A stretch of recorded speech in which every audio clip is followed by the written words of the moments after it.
Good evening po, Bishop. Good evening po, Sister Jess. Good evening po, Sister Jess. Good evening, Bishop. In the name of the Father, and of the Son, and of the Holy Spirit. Amen. Heavenly Father, as we come together for this Bible study, we ask for your blessing and guidance. Please bless each member, those listening online, and any newcomers who may join us. Use this group mightily, Lord, to spread your word and your love. Make your Holy Spirit be our guide as we study your word. Help us understand and apply your teachings in our lives, growing in faith and love. May our Mother Mary teach us to receive your word, to bear your word and share your word to others. We thank you for this opportunity and offer this time to your glory. In Jesus' name we pray. Amen. Amen.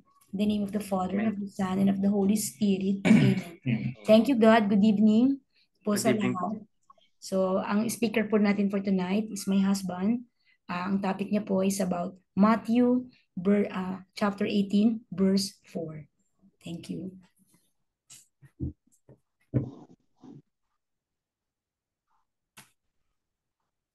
Magandang gabi po sa inyong lahat. Good evening po. Sa inyo, Bishop Joe, Bishop Lito, at sa mga Armor of Faith, sa Christ Family, sa ating mga sisters and brothers na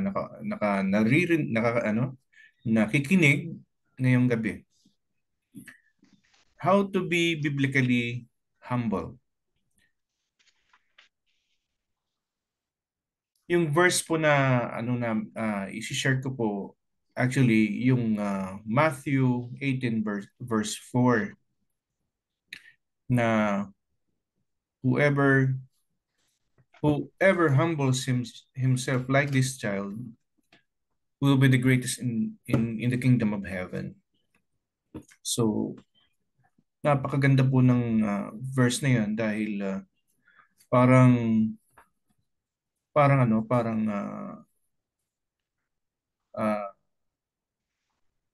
naayon siya ngayon na dapat nating isabuhay, dapat nating gampanan, na dapat nating kung may babaguhin sa buhay natin, ito po talaga yung kailangan nating baguhin. Ang pagiging humble. Kaya pinili ko po itong how to be biblically humble. Yung number 1,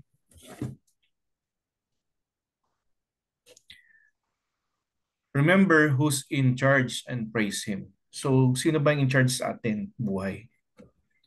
Di ba si God? Di ba si Lord Jesus? Siya po ang actually in charge sa buhay natin. Sandali lang po mayroon po akong isi-share sa inyo.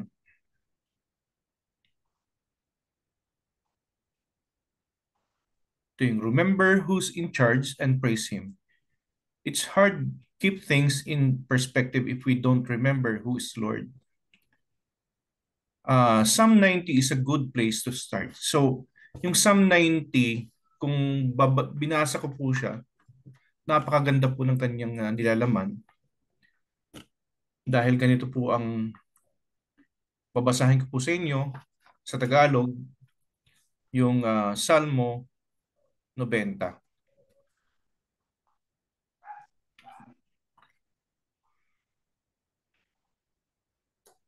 Panginoon, Ikaw ay naging tahanang dako namin sa lahat ng saling lahi. Bago nalabas ang mga bundok o bago mo nilikha ang lupa at ang sanglibutan. Mula nga ng walang pasimula hanggang sa walang hanggan, Ikaw ang Diyos. Yung pinapagiging kapahamakan ang tao at iyong sinasabi, magsipanumbalik kayo, kayong mga anak ng mga tao. Sapagkat 1,000 taon sa inyong paningin ay parang kahapon lamang ng makaraan at parang pagpupuyat sa gabi.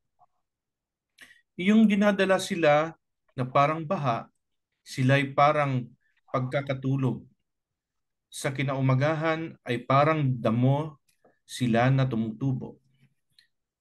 Sa kinaumagahan ay namumulaklak at lumalago. Sa kinahapunan ay pinuputol at natutuyo. Sapagkat kami ay nangasupok sa iyong galit at sa iyong puot ay nangabagabag kami. Iyong nilagay ang aming kasamaan sa harap mo, ang aming lihim na mga kasalanan sa liwanag ng iyong mukha. Sapagkat lahat naming kaarawan ay dumaan sa iyong puot. Aming niwawakasan ang aming mga taon na parang isang buntong hininga. Ang mga kaarawan ng aming mga taon ay 70 taon, o kung dahil sa kalakasan ay umaabot ng 80 taon. Gayon may ang kanilang kapalaluan ay hirap at kapanglawan lamang, sapagkat madaling napapawi at kami ay nagsisilipad. Sino nakakaalam ng kapangyarihan ng iyong galit at ng iyong puot ayon sa katakutan na marapat sa iyo? Kaya ituro mo sa amin ang pagbilang ng aming mga kaarawan upang kami ay mangagtamo sa aming pusong may karunungan. Manumbalik ka, O Panginoon, hanggang kailan pa, at iyong papagsisihin ang tungkol sa mga lingkod mo. Ubusugin mo kami sa kinaumagahan ng iyong kagandahang loob, upang kami ay mga galak at mga tuwa sa lahat ng kaarawan namin. Pasayahin mo kami ayon sa mga kaarawan na iyong idinalamhati sa amin, at sa mga taon naming ikinakita ng kasamaan. Mahayag nawa ang iyong gawa sa iyong mga lingkod at ang kaluwalhatian mo sa kanilang mga anak. At sumaamin nawa ang kagandahan ng Panginoon aming Diyos, at iyong itatag sa amin ang gawa ng aming mga kamay. Oo, ang gawa ng aming mga kamay ay itatag mo.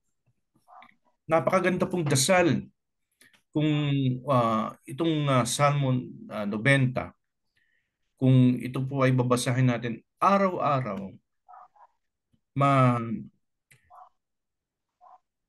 mauunawaan natin kung saan tayo galing, kung saan tayo, kung dapat pa tayo ay magmalaki, dapat ano ba yung narating natin, tayo ba saan nagsimula, sino ba yung lumikha sa atin.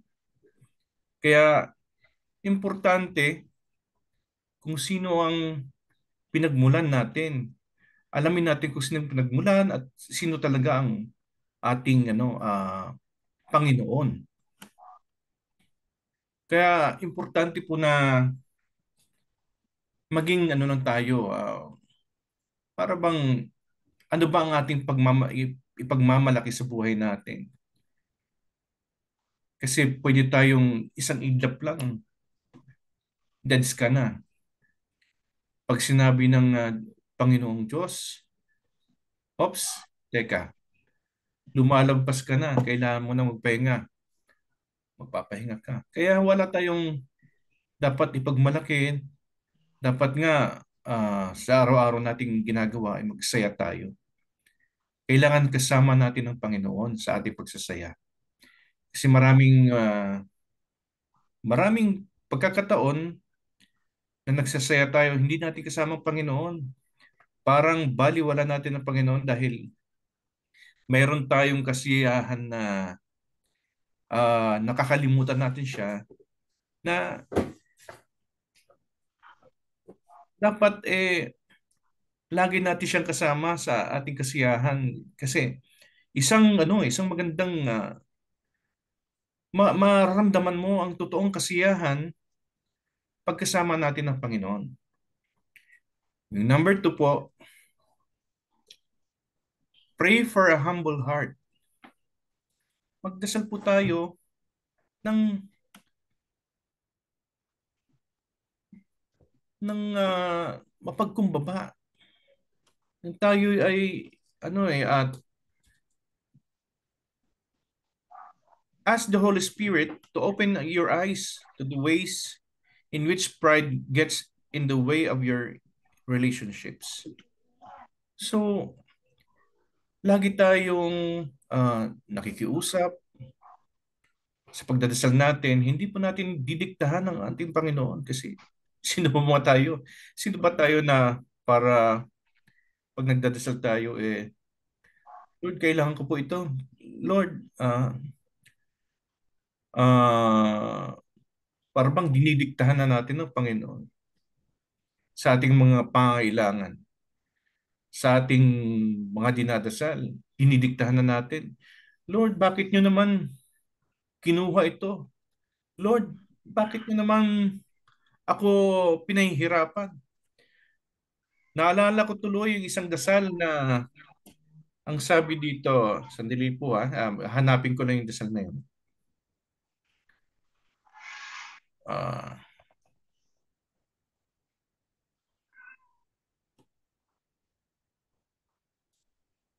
ito po yung dasal. Sabi niya, I ask for strength. God gave me difficulties to make me strong. So, parang no? I ask for strength. Bakit mo binigyan ng mga difficulties? Ano ba yan? Sabi na parang pinapahirapan mo talaga ako, Panginoon. Tapos, I ask for wisdom and God gave me problems to solve. Ano nga naman? Kung paano ka nga naman magiging matalino kung hindi ka bibigyan ng Panginoon ng mga ganitong problema, kung ganitong mga isosolve. I asked for prosperity and God gave me brawn and brains to work. Siyempre, kasi gusto kong mag-prosper ka eh. Kailangan mo talaga ng pag-iisip at pagpaplano. So, ito yung mga bagay natin na dapat natin ginagampanan. I asked for courage and God gave me dangers to overcome. Paano ka nga naman magiging matapang kung wala kang may encounter na dangers sa buhay mo? I asked for patience and God placed me in situations where I was forced to wait. Oh, kita mo, no? Talagang yung situation na minsan kailangan nating hintayin yung naiinip tayo na sabihin natin, bakit Panginoon hindi niyo pa rin binibigay sa akin yung success na gusto kong mangyari sa buhay ko. So doon pa lang tinitrain na pala tayo. I asked for love and God gave me troubled people to help. So sa buhay natin, bibigyan tayo kung ano yung mga hinihiling natin, may encounter natin yung katulad nito, yung mga taong nangangailangan. I asked for favors and God gave me opportunities. I received nothing I wanted, but I received everything I needed. So yung dasal na ito, yung mga dasal natin na ginagawa natin sa araw-araw, yung mga hinihingi natin, kaya pansinin niyo po, katulad niyan, I ask for, katulad nung ako'y nagsisimula pa lang, sabi ko, Lord, pwede po ba ako manghingi ng sasakyan para makapag-travel po ng safe yung aking pamilya at magamit ko sa business ko. Binigyan niya ako ng business. Pero hindi ganun kadali, hindi ganun ka doon marami kang matututunan, yung ups and downs na mangyayari sa buhay mo. Yung tipong minsan akala mo wala ka ng pag-asa, maramdaman mo yon. Kasi gusto ko nga ni Lord manatili ka sa Kanya.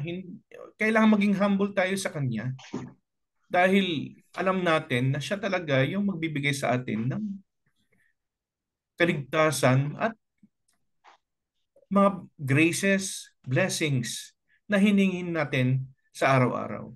Kaya yung mga pag nagpipray tayo, kailangan maging humble tayo sa Kanya kasi pag naging humble tayo sa Kanya, siya yung magbibigay, siya yung tagapagbigay at alam natin na gagamitin natin to sa mabuting paraan. Number 3,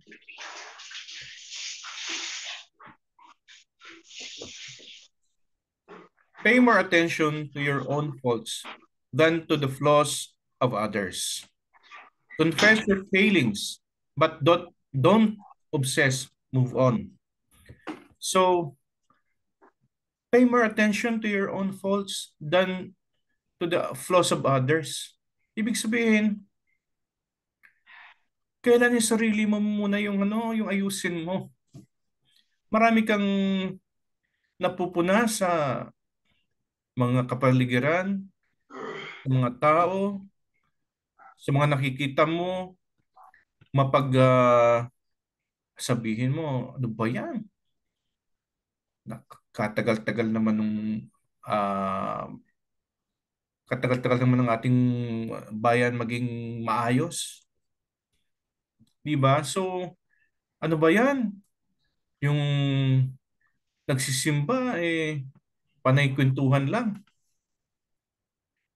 Pero sa totoo lang, meron akong yung kwento bang, yung marami tayong, merong kwentong, ewan ko, kung narinig nyo to, siguro narinig nyo na ito, yung nagpapaalam na, isang parishioner na nagpapaalam na ano na siya, aalis na siya sa pagiging Katoliko.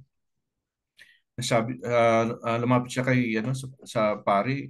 Sabi niya, Father, ah, magpapaalam na po ako sa pagiging Katoliko. Gusto ko na pong lumipat ng ibang relihiyon kasi ah, hindi na po ako masaya dito. Kaya sinabi ng Panginoon ng pari, bakit naman? Ano bang naging problema? Kasi po, pag nagmi-misa po kayo, marami po akong nakikitang nagkikwentuhan, marami pong hindi nakikinig sa inyo, may natutulog, may nagtatawanan. Sabi ng pari naman, sige, kung ganun talaga ang gusto mong mangyari, pero hihingi muna ako sa inyo ng favor, kung pwede. Sabi naman ng parishioner, sige po, Father, ano po yun?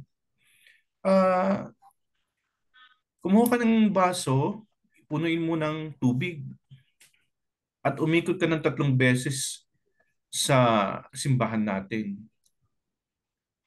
Tapos bumalik ka sa akin. Sabi naman ng parishioner, sabi niya, napakadali naman pala, Father, yung papagawa mo sa akin. Sige po, sige po. E di umikot na siya. Umikot na siya. Pero maraming tao doon sa loob ng simbahan. Umikot na siya ng 3 beses. Tapos, ito ba, Father? Tapos na po ako, 3 beses na. O sige po, sabi ng pare. Itatanong ko po sa inyo, kung may nakita po ba kayong nagkukwentuhan? Sabi ng parishioner, wala po. May napansin ka ba nagtatawanan? Wala din po, Father. At yung sabi mong makukulit, nakita mo ba? Wala din to, Father. Oh, wala ka palang nakita eh. Ano? Ang punto po dito, sabi ng pare, ang punto po dito is ikaw mismo sa sarili mo, ayusin mo yung katauhan mo at focus ka lang kay God. Di ba nakafocus ka lang dun sa ano na sa baso baka may matapon eh. Syempre, nakafocus ka lang dun pag umiikot ka, punong-puno eh. So, ah ang buhay natin kailangan mag-pay attention kung gusto mo ng pagbabago. Kailangan mo baguhin mo muna sarili mo. Gusto mo ng magandang recollection, magandang Bible study. Sabihin mo, wala naman 'yan. Puro lang ano 'yan, si yung ano na 'yan, yung Bible study na 'yan. Inaantok ako diyan eh. Kasi parang tinatamad na nga ako eh. Kasi ano ba yung nakukuha natin sa sa Bible study na 'yan? Puro ganun lang naman. Magbago ka, magdasal tayo. Pero hindi mo alam na paunti-unti binabago ka ng Panginoon. Paunti-unti ah, pinapaliwanag sa atin kung gaano kahalaga na magkaroon tayo ng relasyon sa Panginoon. Yung po kahit nakakasawa, kahit nakaka-bored, minsan nga tahimik tayo dahil wala tayong gana eh. Di ba? So, tumatahimik tayo dahil wala tayong gana. Parang pakikisama lamang para mag-attend dito. Di po ba? Hindi naman po kayo ang sinasabihan ko Yung katabi nyo lang. Ah, Ang tamaan mo magagalit. wag po kayo magagalit kasi ito lang po yung yung kailangan kong sabihin sa inyo na kaya tayo gumagawa ng mga ganitong Bible study. Aray, nasasaktan po kami. Brother and sister, wala po. Kaya po tayo nagkakaroon ng Bible study kasi gusto natin kahit paano magkaroon tayo ng relasyon sa Panginoon. Na ito na yung pagkakataon na intindihin kung ano yung nilalaman ng Biblia. Kaya nga, pangit talaga yung sasabihin, si ganito wala naman yan, wala naman alam yan.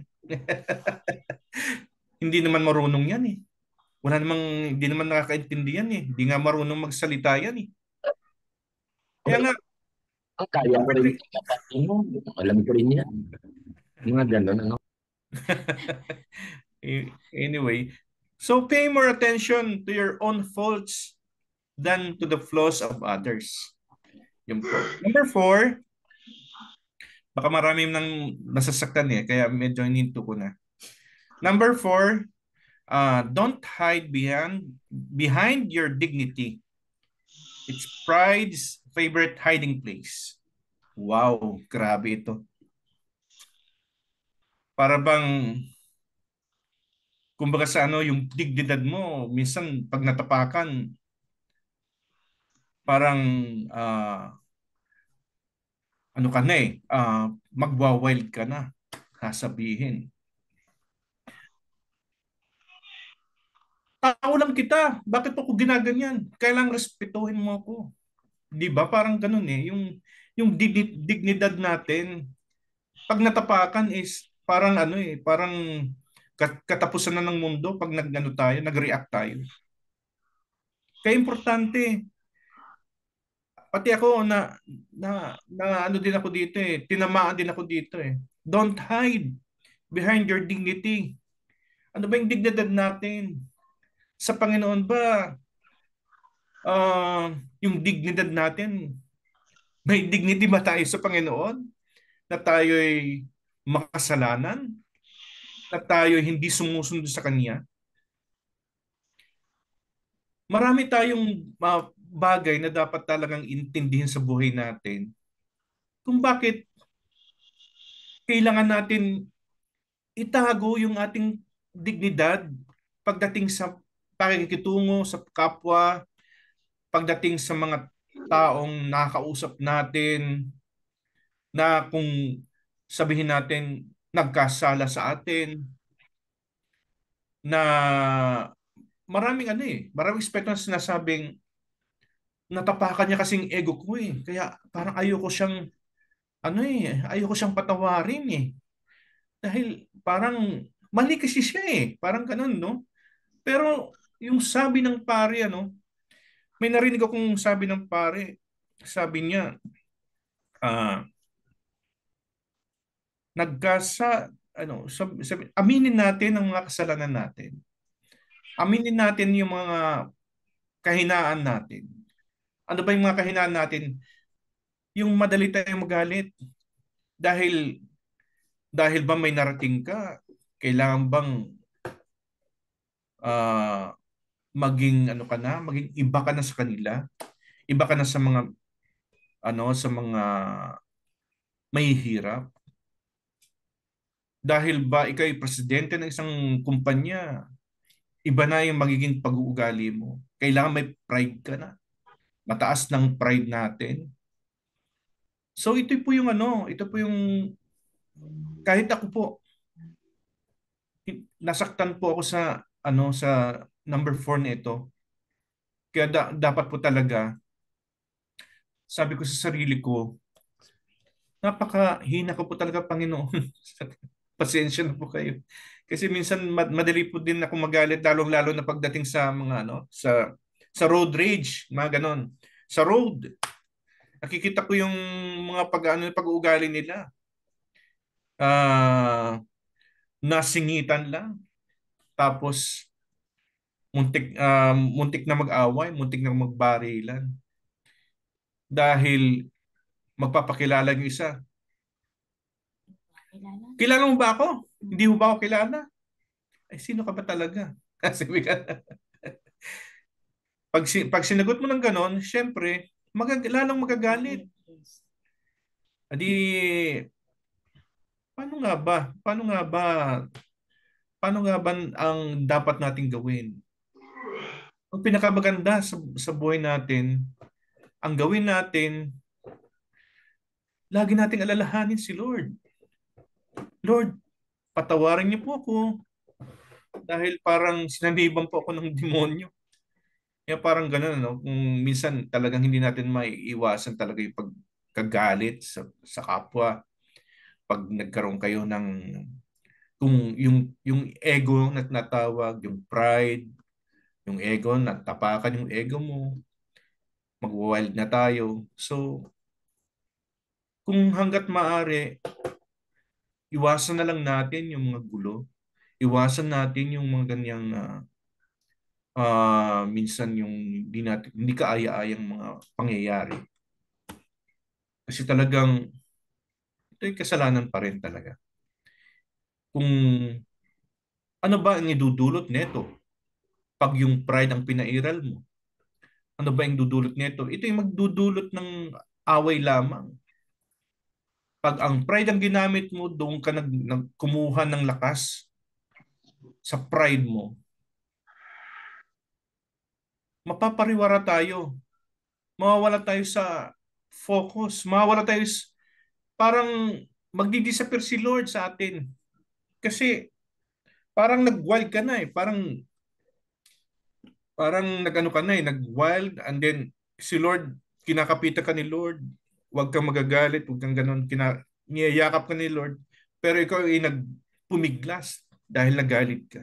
So, lagi nating alalahanin na pag may mga pangyayari na minsan natatapakan na yung ating mga ego, ipikit na lang natin at ipagdasal natin na sana makontrol natin yung ganitong pangyayari. Number 5, try not to watch yourself worship. Try not to watch yourself worship. Give all of your heart and mind to God. Minsan, di naman natin sasabihin na napupunan natin sa mga taong nagdadasal, kung nagpapakitang tao lamang yan, o di kaya nagdadasal naman, buti nga sila nagdadasal eh. Hanggat maaari, magdasal po tayo ng sarili lang natin na hindi na para mang yung totoo. Yung totoo na nakakausap natin ang Panginoon. Paano ba tayo magdasal ng hindi pa kitang tao lamang?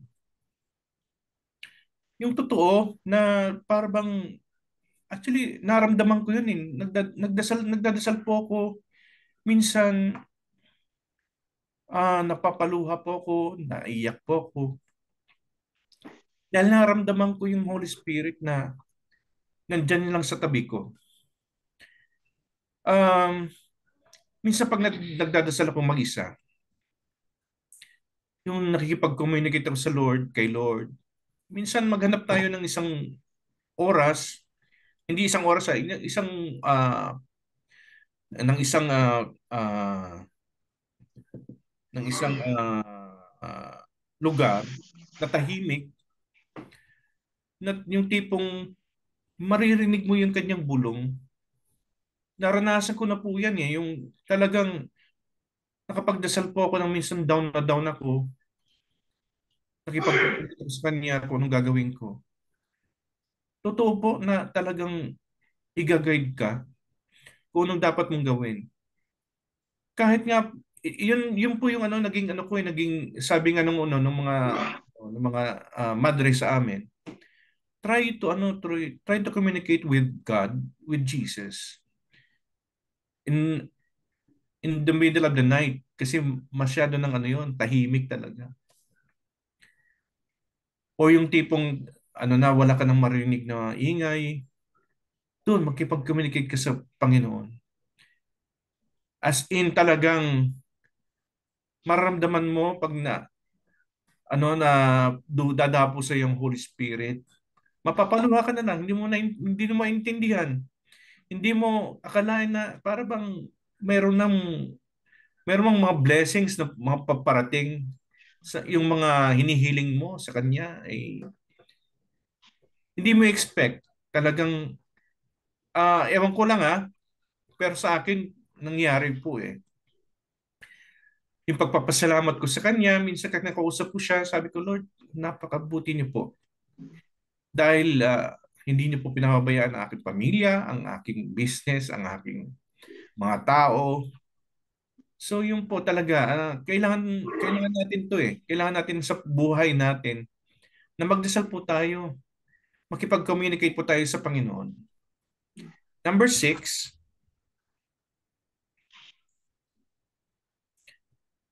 serve others. The fastest way to humility is the way Christ chose. For even the Son of Man did not come to be served, but to serve. Serve others. Kahit ang Panginoon, si Hesus Kristo, pumunta dito sa mundong ibabaw, hindi siya hindi siya nagparbang naging don. Hindi po ba, no? Nakapagtaka bali pumunta ang Panginoon ng Hesus na ang pagkakaalam natin ay siya ay isang hari. Pero hindi siya ugaling doon. Hindi siya para bang okay akong Diyos, kailangan pagsilbihan niyo ako, kailangan i-serve niyo ako. Pero hindi. Siyang nag-serve sa atin. Kaya po napakahiwaga. Napakahiwaga ng ginawa ng Panginoon sa atin. Kahit nga noon nung siya'y isilang. Ito yung example ng pagiging humble talaga.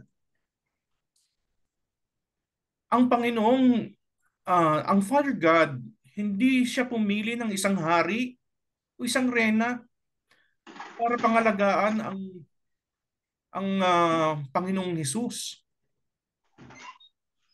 Hindi niya pinili si si Queen Elizabeth para iluwal ang Panginoong Hesus. Pero sinong pinili niya? Pinili niya ang isang ordinaryong babae, si Mama Mary. At ang naging foster father niya ay si Joseph na isang karpentero.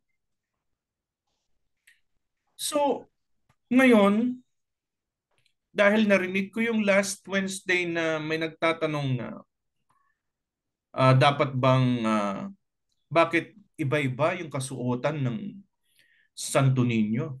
Bakit yung iba nagsuot ng bumbero, doktor, marinero, gurot, ano pa ba? Ano pa ba yung bilang hari, damit ng hari. Na sa palagay ko, sa paniniwala ko, ang gusto lang ipahiwatig ng Rome, ng Santo Niño dapat ay yung nakasuot hari na may daladalang globo sa kanyang kaliwang kamay, na ang paniniwala natin na hawak-hawak niyang mundo. Hawak tayo ng Panginoon. Na siya isang hari na dapat binibihisan ng isang hari. Hari ng mga hari. Pero kung ibabase natin sa Biblia, nung iniluwal si Jesucristo siya ba'y binihisan ng isang hari? Kundi saplot lamang. At saan po siya pinanganak? Panginoon, patawarin niyo po ako, pero pinanganak po siya sa isang sabsaban lamang. Hindi sa isang marangyang hospital. Napakasakit. May mga rejection pa nga na naranasan ni Mama Mary na ni-rejection ng mga taong hindi siya pinatuloy.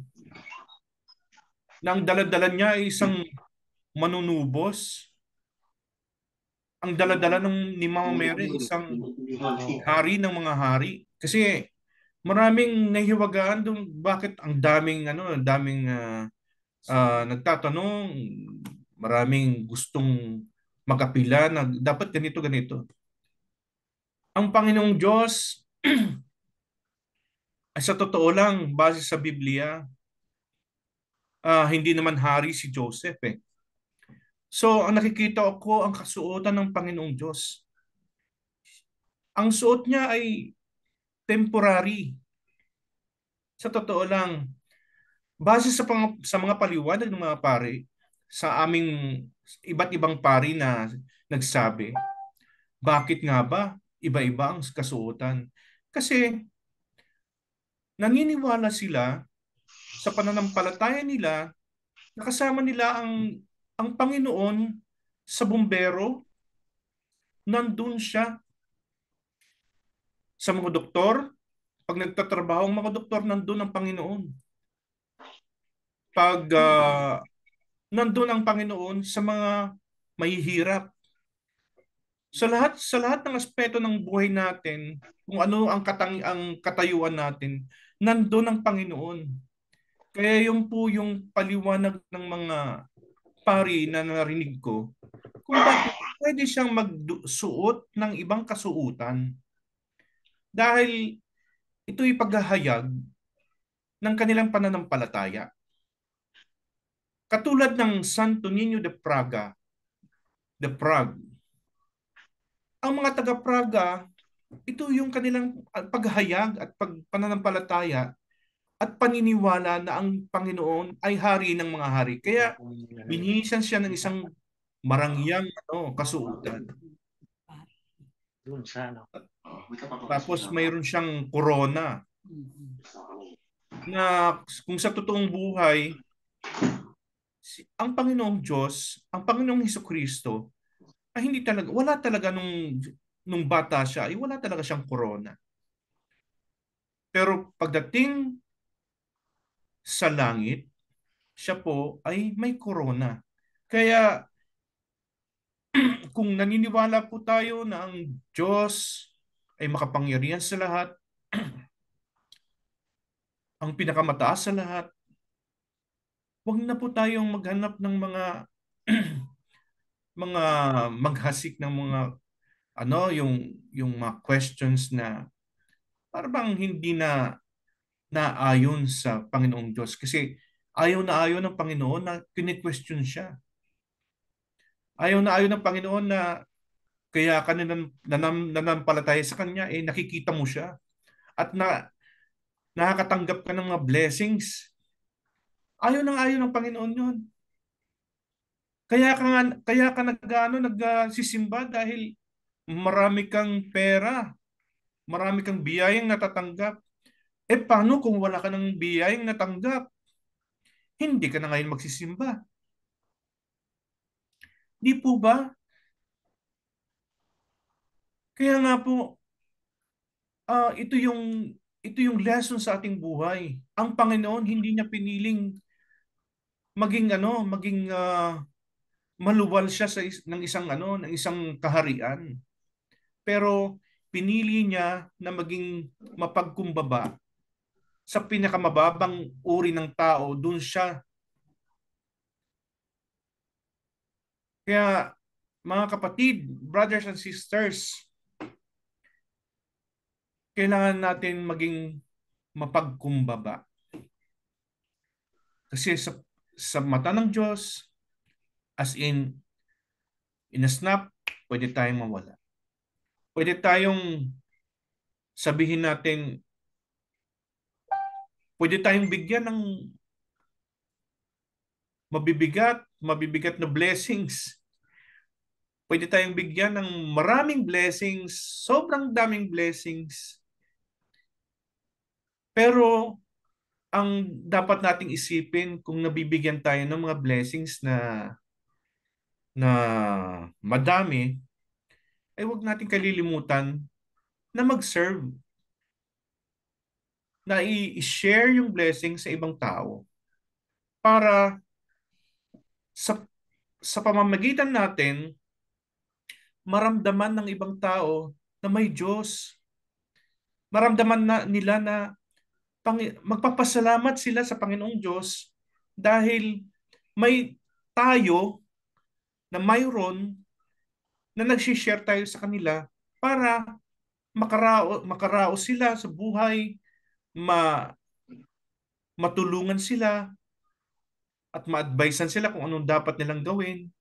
So tayo yung binigyan ng responsibilidad ng Panginoon kung tayo yung receiver ng graces of God. So, pasensya na po kayo kung medyo may natamaan, mayroon. Siyempre, hindi ko naman sinasadya po. Kasi ngayong mga oras na ito, talagang recharge po talaga ako. Kaya kung ako sa inyo, hindi lang naman sa Santo Niño marami po tayong mga devotions na dapat gawin para ma-recharge po tayo. Importante po 'yon. Kasi hindi lang po tayo, sabihin natin, nagdadasal tayo araw-araw. Oo nga, nagdadasal tayo araw-araw, pero paano tayo magdasal? Yung by heartily, yung by talagang mula sa puso natin. Kailangan po natin ng tapat at nasa puso ang pagdadasal. Kasi kahit araw-araw tayong magdasal, pero ang ating isipan ay wala doon sa pagdadasal. So, brothers and sisters, yun lang po. At sana po po tayo, ma-recharge po tayo, mag-recharge po tayo. Maraming salamat po. God bless po sa inyo lahat. Praise Jesus. Thank you po. Thank you. Thank you po. So, sino pa po? Baka po may gusto po kayong i-add? Praise Jesus. Naramdaman ko po ang iyong mas sinseridad kasi lagi naman tumatagos po sa kaibuturan at nasasaktan po kami. Kaya dagdag ko lang po dyan sa tawag dito ang pagiging humility at humble. Actually, last Sunday gospel lang po, nakakang Sunday lang. Sa Ebanghelyo po, dalawa pong highlight doon po sa tinatawag na believe in the authority of Christ. And then, dalawa pong question sa gospel nung Sunday. Unang question po, sabi po ng mga scribe, ibig sabihin mga dalubhasa sa batas.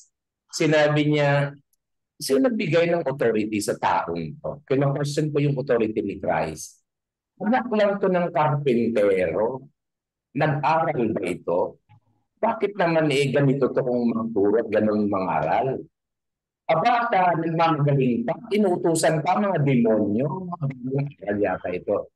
The question of the authority of Christ. And then, sabi doon ng mga scribe, kasi sabi ng scribe, sila po yung mga matatalino. Sabi niya, ano ng karpintero ito? So, review the gospel last Sunday.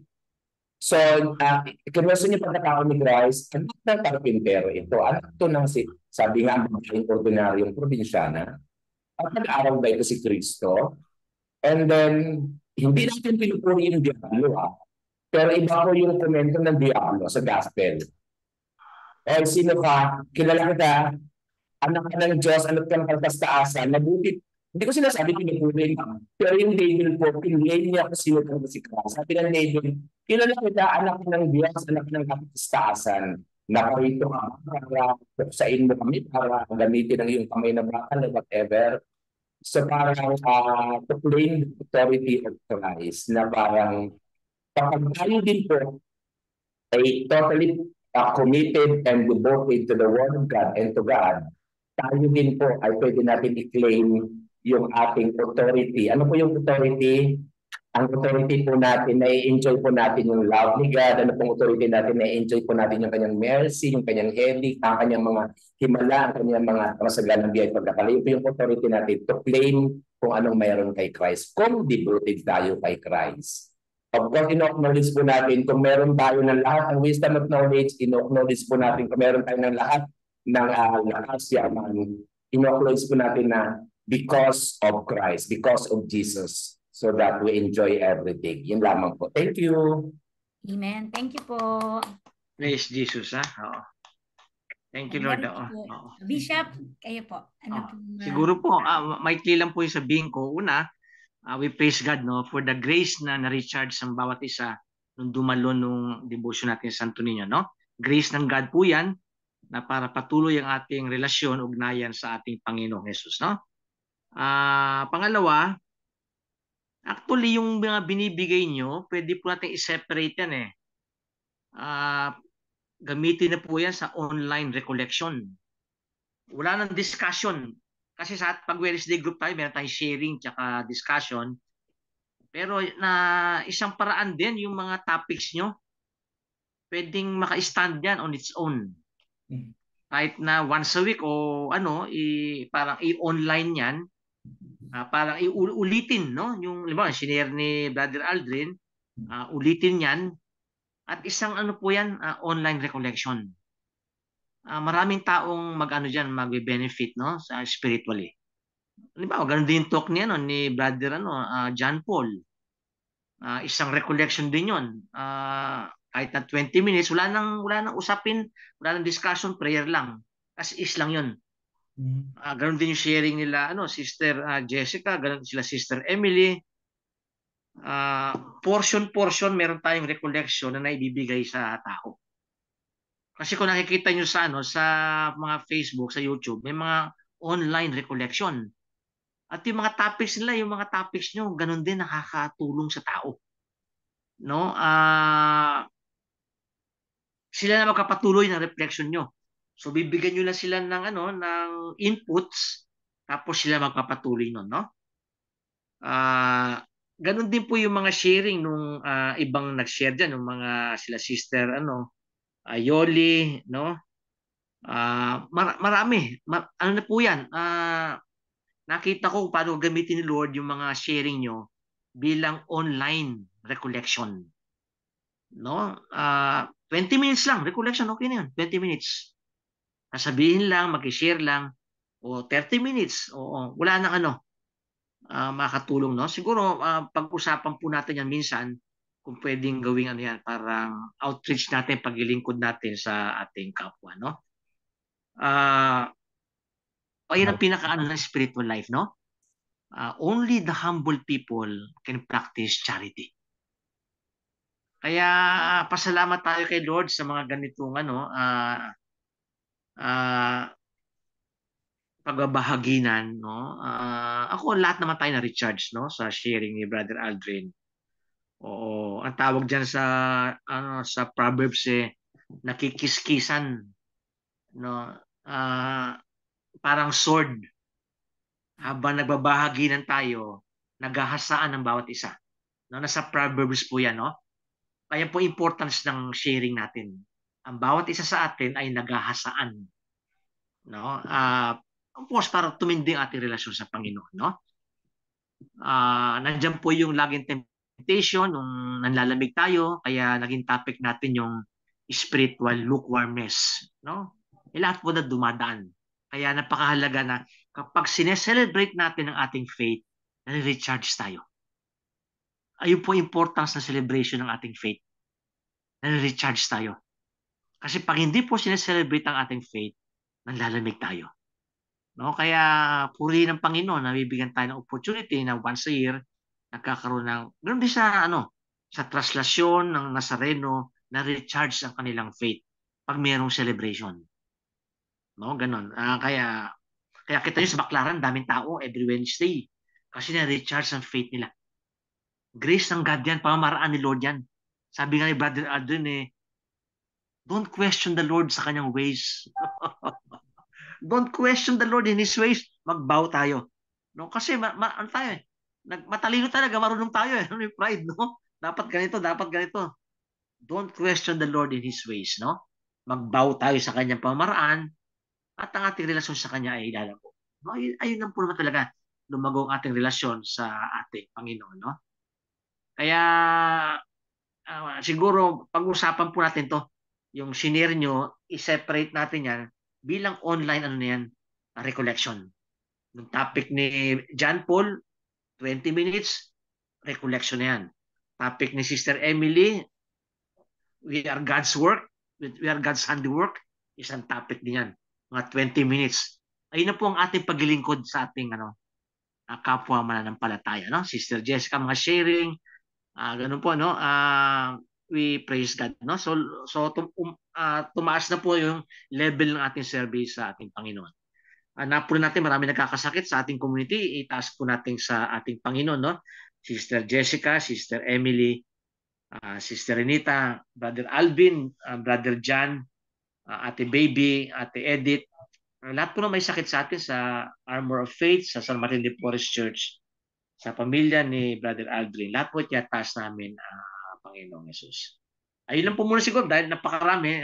Next time, maganda i-online mismo to yung topic ni Brother Aldrin bilang separate online recollection. Ganun po gawin natin. Sige po. Okay na po. So, bali blessings mo na po. Okay na po ba ang lahat? Okay na po. Okay po. Okay. Blessing na po ni Bishop Joe. Thank you po, Okay, Bishop. Panginoon, tinataas po namin ang pangailangan ng bawat isa, ang aming physical na kalusugan, ang aming mga spiritual na kalusugan, ang aming mga pinansyal na kalusugan, ang aming paglilingkod sa aming kapwa mananampalataya sa pamamagitan ng online sharing namin sa online recollection. Makapaglingkod po kami sa iyo, Panginoon, upang uminit, ma-recharge ang aming pananampalataya, ang aming relasyon sa iyo. Sumainyo ang Panginoon at sumainyo rin. Pagpalain kayo ng makapangyarihan Diyos, Ama, Anak, at Espiritu Santo. Amen. God bless po. God bless. Thank you po, Bishop. Thank you, Bishop. Thank you, sa Bishop lahat. Tito.